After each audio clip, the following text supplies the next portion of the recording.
નમસ્કાર, હું છું આપની સાથે કિશન તિવારી. આપ જોઈ રહ્યા છો ઇન્ડિયા ન્યૂઝ ગુજરાતનો ખાસ કાર્યક્રમ. આપણો ગુજરાત સમાચારોની શરૂઆત કરી આપણે રાજકોટથી. તો રાજકોટમાં હેલ્મેટ ડ્રાઈવને લઈ ધારાસભ્યોએ રજૂઆત કરી છે. જે આપણે જણાવી હતી કે ગૃહ રાજ્યમંત્રી હર્ષ સંઘવીને ધારાસભ્યોએ રજૂઆત કરી છે. ઉદય કાનગડ, રમેશ ટીલાડા તથા ડોક્ટર દર્શિતા શાહે રજૂઆત કરી છે. ફરજિયાત હેલ્મેટ મુદ્દે રાજકોટના ધારાસભ્યો ગૃહમંત્રી હર્ષ સંઘવી સાથે મુલાકાત કરી છે. જણાવી હતી કે રાજકોટમાં કડકાઈથી ફરજિયાત હેલ્મેટ અમલવારીનો વિષય બન્યો છે. ત્યારે હેલ્મેટ જરૂરી છે પણ કડકાઈથી અમલ યોગ્ય નહીં. રાજકોટના ધારાસભ્યો અમે ગૃહમંત્રીને મળ્યા છીએ. ગૃહમંત્રીએ અમને ખાતરી આપી છે કે દંડ દ્વારા અમલવારી નથી કરવી. આજ સવારથી જ ફૂલ આપીને રાજકોટની જનતાને સમજાવી રહ્યા છે. જાગૃતિ દ્વારા હેલ્મેટની અમલવારી કરાશે, દંડથી નહીં. ગઈકાલે રાજકોટમાં ફરજિયાત રાજકોટના લોકોને હેલ્મેટ પહેરવી એના માટે પોલીસ દ્વારા ડ્રાઈવ કરવામાં આવેલી અને સ્વાભાવિક છે કે 2 મહિનાથી આ અવેરનેસ માટેના કાર્યક્રમો ચાલતા હતા, પરંતુ એકાએક કડકાઈથી અમલ કરાવવાની જે વાત આવી એમાં રાજકોટની જનતા ખૂબ પરેશાન થઈ.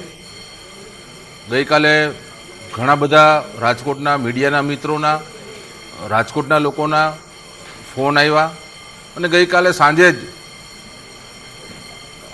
આપણા ગુજરાત સરકારના ગૃહ રાજ્યમંત્રી શ્રી હર્ષભાઈ સંઘવી સાથે મારે ટેલિફોનિક વાત થઈ કે રાજકોટમાં અત્યારે આ પરિસ્થિતિ છે, તો આમાં કંઈક વ્યવહારુ ઉકેલ આવે.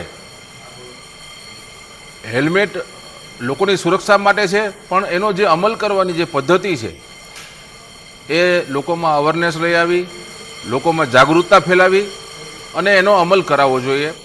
તો જે કાંઈ અત્યારે દંડ છે કે ફરજિયાત જે લોકો સાથે કડકાઈથી કામ લેવામાં આવે છે એ ન આવે.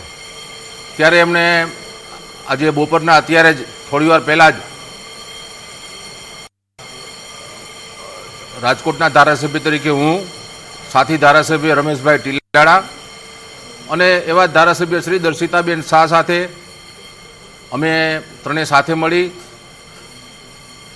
ગૃહ રાજ્યમંત્રી શ્રી હર્ષભાઈ સંઘવીને રજૂઆત કરી અને એમણે પણ અમને ખાતરી આપી છે કે કોઈ પણ પ્રકારના દંડ દ્વારા આપણે લોકોને હેલ્મેટ પહેરતા નથી કરવા.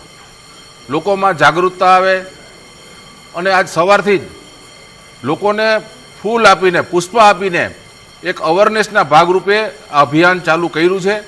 પરંતુ લોકોને ફરજિયાતપણે કોઈ દંડ ઉઘરાવી અને આનો અમલ ન થાય તેવી અમને ખાતરી આપી છે કે અમારે એવી રીતે કોઈ આવા દંડ ઉઘરાવી અને લોકો જ્યારે ફરજિયાતપણે આવી રીતે એનો દંડ ઉઘરાવીને અમલ નથી કરવાનો.